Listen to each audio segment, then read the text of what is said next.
العالمين والعاقبة للمتقين والصلاة والسلام على أشرف الأنبياء والمرسلين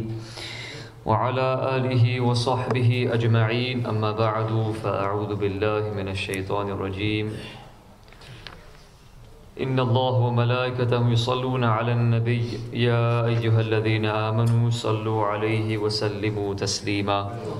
صلى الله على النبي الأمي وآله صلى الله عليه وسلم صلاة وسلاما عليك يا سيدي يا حبيبي يا رسول الله صلى الله تعالى عليه وسلم۔ آج ان چار عورتوں کا ذکر کیا جائے گا جن کو قرآن شریف میں جن کا ذکر خود اللہ تعالیٰ نے قرآن شریف میں ذکر فرمایا۔ دو تو ان میں کافرہ تھی، منافقہ تھی، اور دو ان میں سے خالص مؤمنہ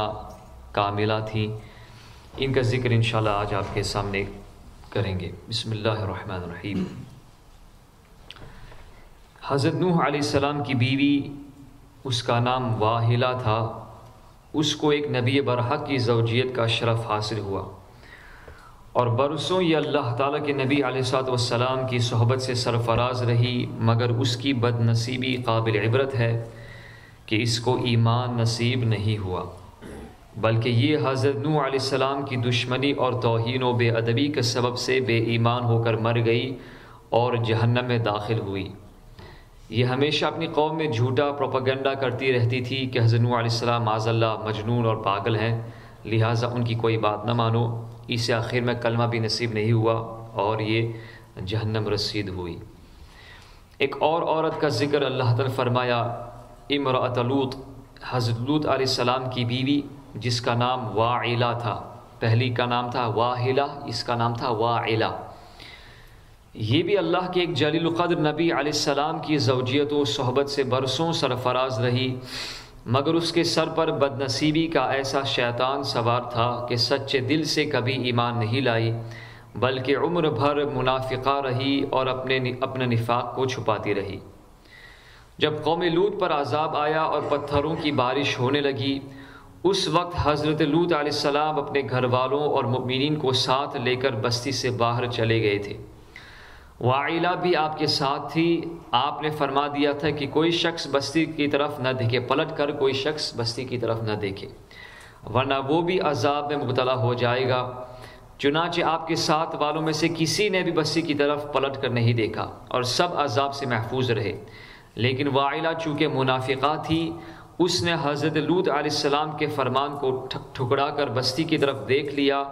اور شہر کو الٹ پلٹ ہوتے دیکھ کر چلانے لگی کہ یا قوما، ہائے رے میری قوم تباہ ہو گئی۔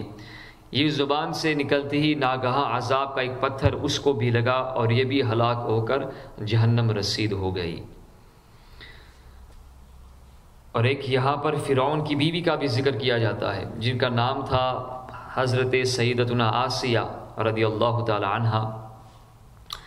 آسیہ یعنی حمزہ کے ساتھ آسیہ اور سین کے ساتھ عاصیہ، یہ غلط تلفظ ہے، اس کا معنی چینج ہو جائے گا۔ فرعون تو حضرت موسیٰ علیہ السلام کا بدترین دشمن تھا، لیکن حضرت آسیہ رضی اللہ تعالی عنہا نے جب جادوگروں کو حضرت موسیٰ علیہ السلام کے مقابلے میں مغلوب ہوتے دیکھ لیا تو فوراً ان کے دل میں ایمان کا نور چمک اٹھا اور وہ ایمان لے آئیں۔ جب فرعون کو خبر ہوئی تو اس ظالم نے ان پر بڑے بڑے عذاب کیے، بہت زیادہ زد و کوب کے بعد چومیخا کر دیا، یعنی 4 گھونٹیاں گار کر حضرت آسیہ رضی اللہ تعالی عنہا کے چاروں ہاتھوں پیروں میں لوہے کی میخیں ٹھونک کر چاروں کھونٹوں میں اس طرح جکڑ دیا کہ وہ ہل بھی نہیں سکتی تھی، اور بھاری پتھر سینے پہ رکھ کر دھوپ کی تپش میں ڈال دیا اور دانا پانی سب کچھ بند کر دیا۔ لیکن ان مصائب و شدائد کے باوجود وہ اپنے ایمان پر قائم و دائم رہی اور فرعون کے کفر سے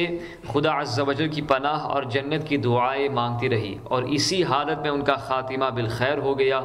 اور وہ جنت میں داخل ہو گئی۔ ابن کیسان کا قول ہے کہ وہ زندہ ہی اٹھا کر جنت میں پہنچا دی گئی۔ سبحان اللہ۔ ایک اور عظیم خاتون کا ذکر اللہ تعالیٰ فرمائے جن کا نام مریم بنت عمران رضی اللہ تعالیٰ عنہا ہے۔ یہ حضرت عیسیٰ علیہ السلام کی والدہ ماجدہ ہیں۔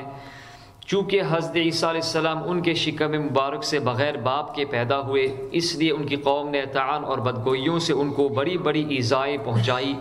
مگر یہ صابر رہ کر اتنے بڑے بڑے مراتب و درجات سے سرفراز ہوئی کہ خداوند قدوس نے قرآن شریف میں ان کی مدح و ثنا کا بار بار خطبہ ارشاد فرمایا۔ ان چاروں عورتوں کے بارے میں قرآن شریف نے سورہ تحریم میں فرمایا، جس کا ترجمہ آپ کے سامنے پیش کرتا ہوں۔ اللہ تعالیٰ کافروں کی مثال دیتا ہے جیسے حضرت نوح علیہ السلام کی عورت جس کا نام تھا واحلہ اور حضرت لوط علیہ السلام کی عورت، یہ دونوں ہمارے دو مقرب بندوں کے نکاح میں تھی، پھر ان دونوں نے ان دونوں سے دغا کیا، دھوکہ دیا، تو وہ دونوں پیغمبران ان دونوں عورتوں کے کچھ کام نہ آئے، اور ان دونوں عورتوں کے بارے میں خدا کا یہ فرمان ہو گیا کہ تم دونوں جہنمی عورتوں کے ساتھ جہنم میں داخل ہو جاؤ۔ اور اللہ تعالیٰ مسلمانوں کی مثال بیان فرماتا ہے۔ فرعون کی بیوی جس کا نام آسیہ تھا، جب انہوں نے عرض کی کہ اے میرے رب، میرے لیے اپنے پاس جنت میں گھر بنا اور مجھے فرعون اور اس کے کام سے نجات دے اور مجھے ظالم لوگوں سے نجات بخش، اور عمران کی بیٹی مریم جس نے اپنی پارسائی کی حفاظت کی، تو ہم نے اس میں اپنی طرف کی روح پھونکی اور اس نے اپنے رب کی باتوں اور اس کی کتابوں کی تصدیق کی اور فرما برداروں میں سے ہو گئی۔ سبحان اللہ۔ تو یہ جو ہم نے مختصر چار عورتوں کا تذکرہ کیا، اس سے ہمیں درس ہدایت کیا ملتا ہے؟ واحلہ اور واعلہ یہ دونوں نبی کی بیویاں ہو کر کفر و نفاق میں گرفتار ہو کر جہنم رسید ہوئی، اور فرعون جیسے بدترین کافر کی بیوی حضرت آسیہ رضی اللہ تعالیٰ عنہ ایمان کامل کی دولت پا کر جنت میں داخل ہوئی، اور حضرت آسیہ حق ظاہر ہو جانے کے بعد اس طرح ایمان لائیں کہ فرعون کے سب آرام و راحت کو ٹھکرا دیا اور بے پناہ تکلیفوں اور ایذاؤں کے باوجود اپنے ایمان پر قائم رہی۔ بلا شبہ یہ باتیں قابل عبرت ہے کہ ہم سب کو بھی اپنے ایمان کی حفاظت کرنی چاہیے، چاہے کوئی بھی مصیبت آ جائے، چاہے کوئی بھی آزمائش ہم پر آ جائے، تو ہمیں اپنے ایمان کے ساتھ مضبوطی کا رشتہ قائم رکھنا چاہیے۔ ایمان کو مضبوط کریں گے تو انشاءاللہ یہ تمام مصائب و آلام دور ہو جائیں گے، اور اللہ تعالیٰ صبر کے بعد اللہ تعالیٰ ہمیں انعامات عطا فرمائے گا۔ ایک اور قرآنی واقعہ آپ کے سامنے پیش کرتا ہوں۔ حضرت سیدہ کائنات سیدتنا فاطمہ الزہرا رضی اللہ تعالیٰ عنہا اور ان کے 3 روزے، امام حسن اور امام حسین رضی اللہ تعالیٰ عنہما بچپن میں ایک مرتبہ بہت بیمار ہو گئے، تو مولا علی مشکل کشا رضی اللہ تعالیٰ عنہ اور حضرت فاطمہ الزہرا رضی اللہ تعالیٰ عنہا اور حضرت فضہ رضی اللہ تعالیٰ عنہا، یہ حضرت فاطمہ رضی اللہ تعالیٰ عنہ کی کنیزہ تھی، ان تینوں نے ان شہزادوں کی صحت کے لیے 3 روزوں کی منت مانی۔ انہوں نے منت مانی کہ اگر اللہ تعالیٰ ہمارے شہزادوں کو صحت عطا فرمائے تو ہم انشاءاللہ عز و جل 3 روزے رکھیں گے۔